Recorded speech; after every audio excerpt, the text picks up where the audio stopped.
चलिए आइए, आप लोग उतार लिए इसको। क्लास 10 का है ना?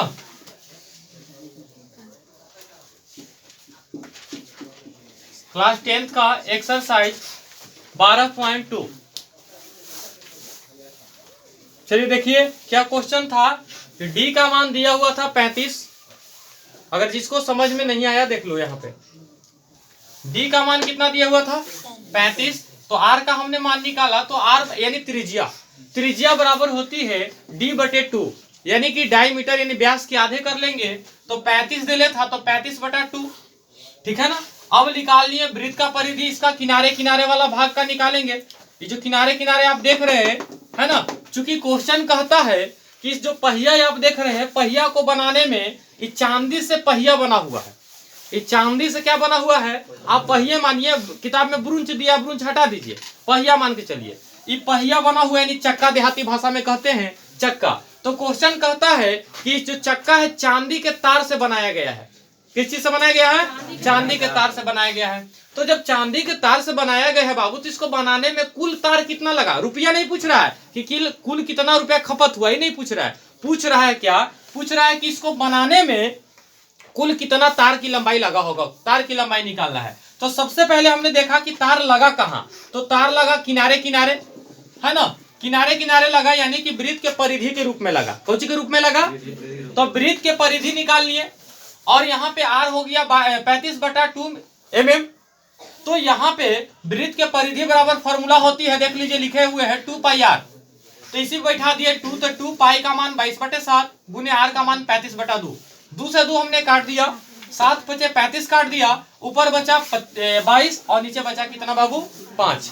तो 22 होतला से 110 मिमी हो गया। ये 110 मिमी लिखना तार की लंबाई, लेकिन ध्यान रखिएगा ये पूरा नहीं हुआ, ये किनारे किनारे वाला भाग के तार की लंबाई निकला।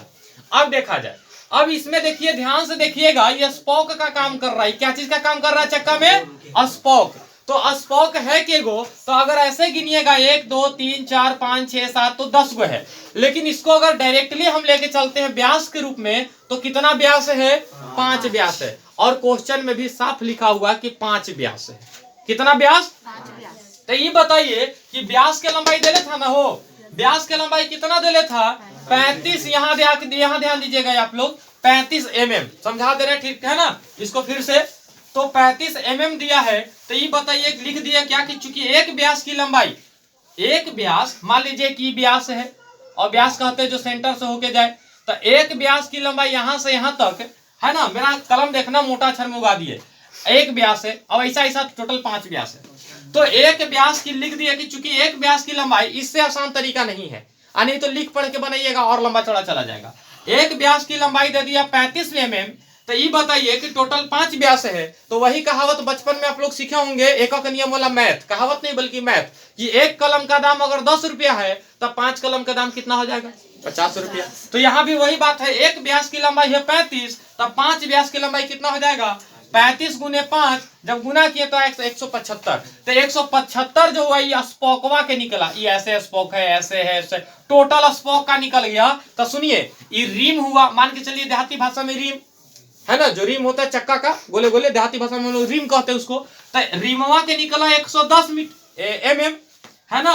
अब स्पोकवा के, सब स्पोकवा के निकल गया 175। तब पूछ रहा है कुल, तो कुल में क्या करेंगे? देखिए, अतः कुल तार की लंबाई, तार की लंबाई कैसे किए? 110, तो 110 प्लस कितना 175, दोनों का ऐड किए, आया 200 कितना 85। तो 285 mm आ गए। यही आपका हो गया क्वेश्चन नंबर 9 का आंसर। और 9 का पहला निकला है एक्सरसाइज 12.2। ध्यान रखिएगा। बोलिए कोई डाउट यहाँ पे समझने में किसी को, है ना। चलिए आगे देखते हैं हम लोग थोड़ा सा, अगला क्वेश्चन क्या पूछता है। तो आइए दूसरा नंबर क्वेश्चन में, क्वेश्चन नंबर दूसरा देखिए, लाइए जल्दी बनाते हैं। क्वेश्चन नंबर दूसरा कहता है कि ब्रुंच के प्रत्येक त्रिज्यखंड का क्षेत्रफल, यानी कि प्रत्येक त्रिज्यखंड। अच्छा एक चीज बताइए, आप लोग से पूछेंगे हम। चलिए देखिए, इसको अगर आप लोग नोट कर लिए हैं तो ठीक है, और नहीं तो जो आप बैक करके देख लीजिएगा वीडियो को, है ना। इस वीडियो को अपलोड किया जाएगा, उम्मीद है चलिए देखिए, हमसे पूछता है अब दूसरा नंबर क्वेश्चन कि इसका प्रत्येक त्रिज्यखंड का क्षेत्रफल क्या होगा, ये ना पूछ रहा है। देखिए तो क्वेश्चन में प्रत्येक त्रिज्यखंड का क्षेत्रफल कहता है कि ब्रुंच के प्रत्येक माने प्रत्येक त्रिज्यखंड। अच्छा बताइए, त्रिज्यखंड कहते हैं दो त्रिज्या और एक चाप के द्वारा, ये चाप हो गया, बनाए गए क्षेत्र को क्या कहते हैं। तो देखिए केगो त्रिज्यखंड, ध्यान दीजिए, हम काउंट कर देते हैं। क्या कर देते हैं, काउंट कर देते हैं कि टोटल त्रिज्यखंड कितने हैं। तो मान लीजिए यहां से काउंट, अच्छा कहूं से काउंट कर सकता है, कोई दिक्कत है ना, कहूं से कर लीजिए। तो 1 2 3 4 5 6 7 8 9 10 टोटल त्रिज्यखंड कितना हो गया बाबू, 10 को हो गया। अब ये उतार लिए है तो इसको हम मिटा देते हैं। अब आगे हम लोग देखते हैं, है ना, इसको मिटा देते हैं थोड़ा, तब ना बनेगा, नहीं तो फिर नीचे बनाना पड़ेगा, फिर कैमरा में नहीं आ पाएगा। चलिए देखा जाए ध्यान से। अच्छा बोलिए, समझ में आया ये क्वेश्चन? बिल्कुल इजी था और इजी हम इसको बना भी देंगे। कैसे बनाना है, नहीं तो आपके लगेगा ना कि बहुते भारी है, बहुत भारी नहीं है। इसको रहने दीजिएगा, डी और आर रहने दीजिए, क्योंकि इसका काम है। अब कहता है कि प्रत्येक, अच्छा एक चीज बताइए, टोटल त्रिज्यखंड कितना, टोटल त्रिज्यखंड 10। ध्यान रखिएगा, टोटल बात मत ज्यादा कीजिए, ठीक ना। आपको मालूम है हम अति नहीं किए हैं, है ना, सिर्फ वीडियो रिकॉर्डिंग कर रहे हैं चढ़ाने के लिए। देखा जाए, क्योंकि लड़कन बहुत जो है ना, छात्र लोग बहुत मांग कर रहा है। देखें कि कमेंट में लिखा है मेरा यूट्यूब चैनल पे कि सर आप वीडियो कब अपलोड कर रहे हैं। 2-4 लड़का लोग लिखा है कि जल्दी अपलोड कीजिए, परीक्षा निकट है। तो अब लाइन से तो वीडियो अपलोड नहीं कर पाएंगे, संभव नहीं है। तो हमसे जितना हो पाएगा, जितना ज्यादा मैथ बना के देख के अपना काम कीजिए, उससे है ना सहायता लीजिए। तो देखिए आइए, टोटल कुल अगर लिखना चाहते तो लिख सकते हैं, आना तो नहीं हो, लिखने का मन है तो कोई दिक्कत नहीं है। लिखेंगे क्या, कुल त्रिज्यखंड। अच्छा बताइए, कुल त्रिज्यखंड कितने होंगे, 10। कुल त्रिज्यखंड हो जाएंगे 10। बोलिए कोई दिक्कत, कुल त्रिज्यखंड कितना, 10। और त्रिज्यखंड निकालने के लिए बाबू यहां ध्यान रखिएगा, त्रिज्यखंड निकालने के लिए दो चीज की आवश्यकता होती है, ठीक है ना। त्रिज्यखंड निकालने के लिए दो चीज की आवश्यकता होती है, पहला है आर और दूसरा है थीटा का मान। पहला है आर और दूसरा है क्या चीज, थीटा का मान। तो कुल त्रिज्यखंड दे दिया 10 को, टोटल क्या को है बाबू, 10 को। सबसे पहले करेंगे क्या, हम कोण निकाल लेते हैं। तो ये बताइए कि केंद्र यहाँ है, तो केंद्र पर बना कोण कितना डिग्री का होता है। तो एक चीज कर लीजिए, डायरेक्ट इसको लिखते हैं हम, थीटा बराबर 360/10। काहे लिखे, सुनिए, टोटल हो गया 360 डिग्री का। अब कोई एगो का निकाल लीजिए, मान लीजिए चलिए हम इसी को निकालना चाहते हैं, तो यहाँ पर थीटा डिग्री का कोण बनेगा। समझ गए बात क्या ना। तो अभी थीटा, तो ये बताइए कि इसको 10 बराबर भागों में डिवाइड किया गया है। ध्यान रखिए यहाँ पे कितने भागों में, 10 बराबर भागों में डिवाइड किया गया है। तो टोटल है यहाँ पे केंद्र पर वृत्त, याद रखिएगा वृत्त के केंद्र पर बना कोण 360 डिग्री का होता है। तो 360/10 काटिए, 1 0 से 1 0, क्या बच गया, 36 डिग्री। ये जो 36 डिग्री हुआ बाबू, ये हो गया थीटा का मान। बोलिए कोई दिक्कत यहाँ तक, ये क्या हो गया, थीटा का मान। अब क्वेश्चन में अगर कहता कि 10 का निकालिए, तो हम 10 का बारी बारी नहीं निकालते। सुनिए क्या करते हैं, क्योंकि क्वेश्चन कहता है कि प्रत्येक त्रिज्यखंड आपस में क्या है, समान लंबाई की है, सॉरी समान है, क्षेत्रफल समान लंबाई की नहीं, क्षेत्रफल समान है। तो कोई एगो का निकाल लेते हैं और उतने सब का होता। 10 का कहता तो एगो के निकाल कर 10 से गुना कर देते, निकल जाता। लेकिन कहता कोई एगो के, चाहे आप पहला का निकालिए, चाहे दूसरा का, चाहे तीसरा का, चाहे चौथा, पांचवा, छठा, सातवां, मैंने जो का निकालिए, कोई एगो का निकालना है। तो कोई एगो से चलिएगा, तब त्रिज्या हम जानते हैं कि केंद्र से परिधि तक खींची गई को त्रिज्या कहते हैं। एक वृत्त में त्रिज्या की लंबाई क्या होती है, सब समान होती है। ये बताए है ना, नहीं तो सीख लीजिए, सब क्या होगी, समान होगी। तो एक चीज बताइए, त्रिज्यखंड, कुल त्रिज्यखंड है 10 गो, तो थीटा हो जाएगा 36 डिग्री, 360/10। बोलिए कोई दिक्कत है। हमको प्रत्येक कह रहा, प्रत्येक माने एगो कोई, तो हम निकाल लेते हैं, लिख लेंगे पहला त्रिज्यखंड।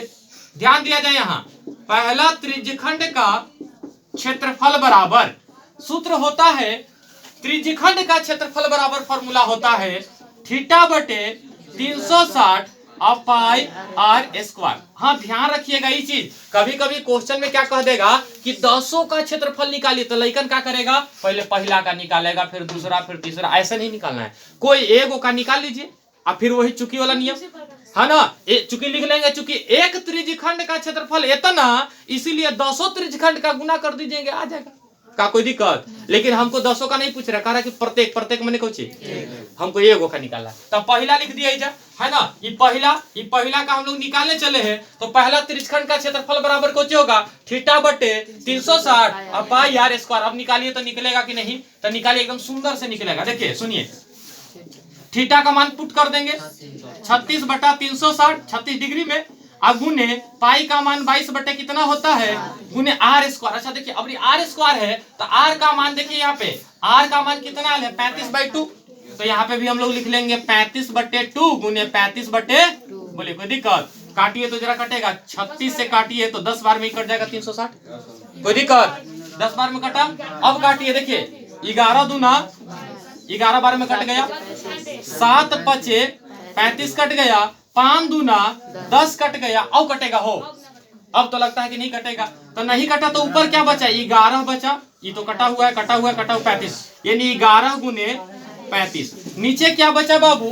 2, यहाँ कट गया, यहाँ कट गया, यहाँ, यानी 2 गुने 2। अब क्या कीजिए, 35 में आप 11 से गुना कर लीजिए। तो 35 दहा 350, अब 35 और ऐड कर देंगे तो 5 5 3 8 385 आएगा। देखिए तो फटाक से 385 बट्टा कितना 2 दूनी 4। आंसर देखिए तो इतना mm के स्क्वायर क्षेत्रफल स्क्वायर में निकलता दिया है। जल्दी रेडी रहिएगा आप लोग, रिकॉर्ड हो रहा है।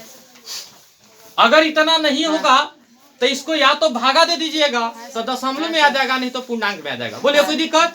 तो ये आपका रहा बाबू, सुन लीजिए ध्यान से। ये क्वेश्चन हो गया दूसरा, नावा का दूसरा, ठीक ना। हम लोग नावा में एक्सरसाइज, ध्यान दीजिए, रुकिए 1 मिनट। एक्सरसाइज क्लास 10 का एक्सरसाइज 12.2 है और 12.2 के 9वां नंबर क्वेश्चन को इस प्रकार हल करना है जैसा कि अभी हमने समझाया। और इसमें 2 चीज निकालना था, दोनों निकाल दिए। तो आप लोग ध्यान से देखिए, इस चीज से समझिए, है ना। चलिए आप लोग बताइए। तो इस प्रकार से समझिएगा, इस प्रकार जैसे बनाए वैसे देखिए। और अगर अच्छा लगे वीडियो, है ना हो, तो लाइक कर दे, सब्सक्राइब कर दे और शेयर करे और कमेंट करके बताए कि आपको वीडियो कैसा लगा।